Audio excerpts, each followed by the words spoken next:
Good day mga Lods. So PBA Commissioner's Cup Playoff Semifinals Best of 5 Series.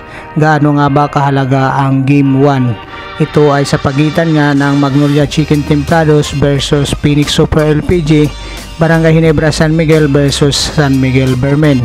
Ito ang ating pag-uusapan sa video natin ito. Ngunit kung bago ka pa lang sa aking munting YouTube channel ay humingi po ako ng likes, share and subscribe. Maraming salamat mga Lods.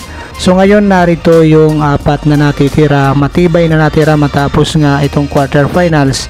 Itong Magnolia Chicken Templados, Phoenix Super LPG, San Miguel Bermen at Barangay Ginebra San Miguel. So ang Magnolia Chicken Templados ay maghaharap kontra Phoenix Super LPG, ang San Miguel Bermen naman kontra sa Barangay Ginebra San Miguel. So ngayon unahin natin itong Cinderella run ng Phoenix Super LPG. So bakit natin nasabi? Dahil itong Phoenix Super LPG, sila yung independent team na nakapasok dito sa PBA Commissioner's Cup Semifinals.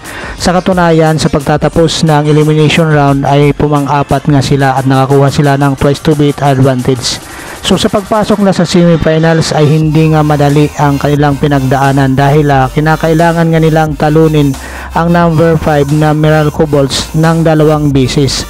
Dahil sa unang kanilang pagtatapat ay nagkaroon pa nga ito ng 3 overtime bago nga sila yumuko dito sa Meralco Bolts. So natalo nga sila dito nga sa game 1 nila kontra dito sa Meralco Bolts.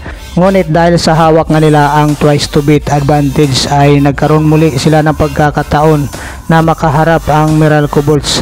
At ito nga kupunan ni Coach Jamaica rin ay hindi na nga pumayag na matalo sila dito sa pangalawang pagkakataon, lalong-lalo na nanonood ang kalang big boss na si Dennis Oy, ang may-ari ng Phoenix Petroleum Philippines. Kaya itong Phoenix Super LPG ay extra motivated nga dito sa laban na to at kinakailangan nga nilang manalo dahil napapanood nga sila ng kanilang big boss sa laban na ito. Kaya itong Phoenix Super LPG ay tuluyan na nga kinuha ang panalo at ng isa pang ticket para sa semifinals dito sa PBA Commissioner's Cup nang talunin nila ang Meralco Bolts sa score na 88-84. So ngayon puntahan naman natin itong Magnolia Chicken Templados. So ang Magnolia Chicken Templados ni Coach Chito Victolero ay hindi gaanong gumalaw sa mga trade at saka dito sa rookie draft. Dahil gusto nga ni Coach Chito Victolero na maging intact ang kanyang team dito sa pagpasok ng PBA Commissioner's Cup. So maganda naman ang naging resulta dahil sila nga yung nanguna sa pagtatapos ng elimination na mayroong 9-2 win-loss record. So dahil sila nga yung nanguna doon sa PBA Commissioner's Cup elimination ay nakatapat ng Magnolia Chicken Templados ang number 8 na TNT Tropang Giga. So itong Magnolia Chicken Templados ay hawak nga nila ang twice to beat advantage dito sa quarterfinals nang kaharapin nila itong TNT Tropang Giga. So sa pangunguna ng kalang import na si Tyler Bay ay madali nilang na-dispatch itong TNT Tropang Giga at sila nga ay tuluyang nangang nakapasok dito sa PBA Commissioner's Cup Semifinals. So itong Magnolia Chicken Templados sa pangunguna nga ng kanilang mga player na sina Tyler Bay, itong si Ian Sanggalang, Gio Halalon. So hindi na nga nakaporma ang pagbabalik ni RR Pugoy dito sa TNT Tropang Giga at tuluyan na nga silang dinispatch ng Magnolia Chicken Templados dito sa PBA Commissioner's Cup. So ngayon itong Magnolia Chicken Templados ay na-arrange na nga ang laban nila kontra dito naman sa Phoenix Super LPG. So ang panalo nga ng Phoenix Super LPG ang nagbigay sa kanila ng way para makaharap itong number 1 na Magnolia Chicken Templados sa semifinals.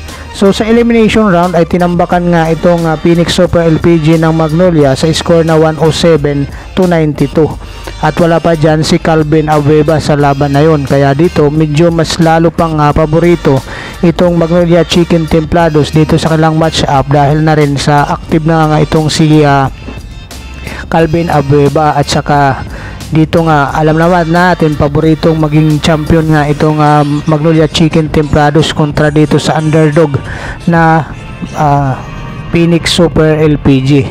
Pero alam naman natin na po pwede silang masilat nga dito ng Phoenix Super LPG dahil na rin sa extra motivation nitong Phoenix Super LPG dala ng kanilang big boss na si Dennis Oy dahil binigyan nga sila dito ng times 3 na bonus sa kanilang panalo sa quarterfinals.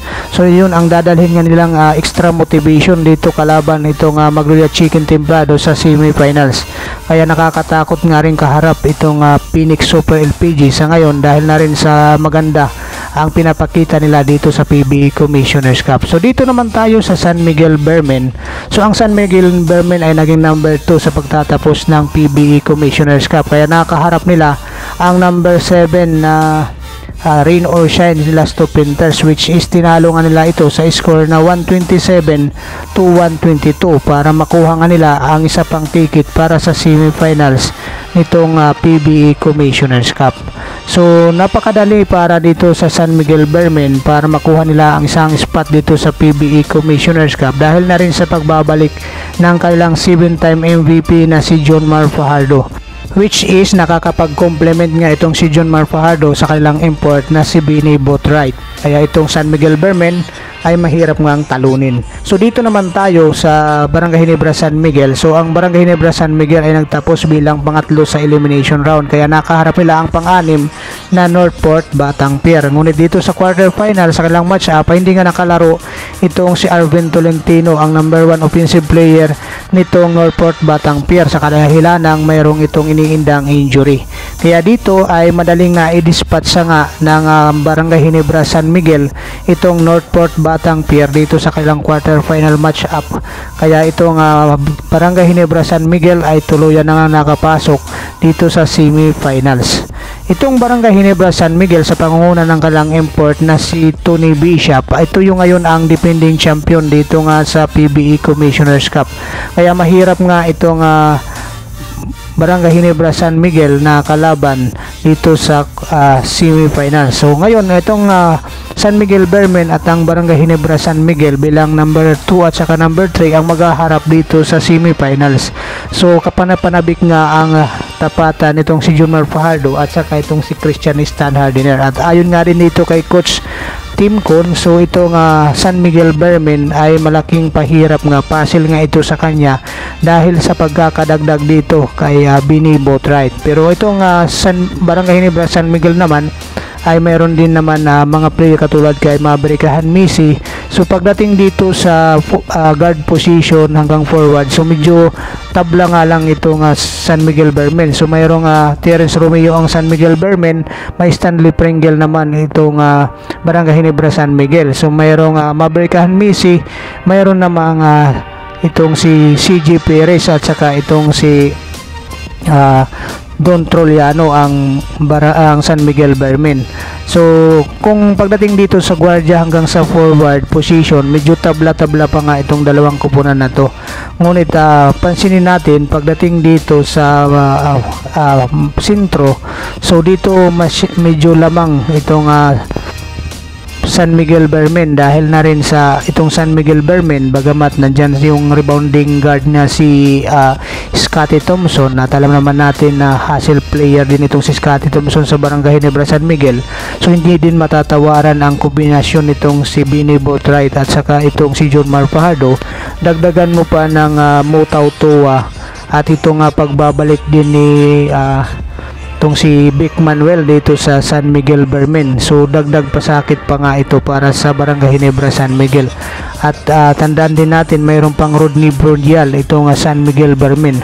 Kaya itong San Miguel Bearmen, tingin natin pagdating dito sa mga bigs ay lamang nga dito sa Barangay Ginebra San Miguel. So ang Barangay Ginebra San Miguel, si Japet Aguilar, itong si Christian Stan Hardiner. So ito yung nakikita natin na pwede lang pang tapat dito sa mga bigs ng San Miguel Bearmen. At si Tony Bishop naman kasi hindi naman siya sentro ang nilalaro, so forward si Tony Bishop. Kaya malaking pahirap nga ito para kay Coach Tim Con, itong si John Mar Fajardo at saka si Benny Boatwright. Talagang itong mga bigs nga ng San Miguel Bearmen ang magiging malaking problema para kay Coach Tim Con at saka sa Barangay Ginebra San Miguel. Pero ang kagandahan dito, mas maganda ang makauna nga sila dito sa series nila kasi ayon nga sa mga balita, mas lamang dito ang nakakauna sa game 1 ng panalo.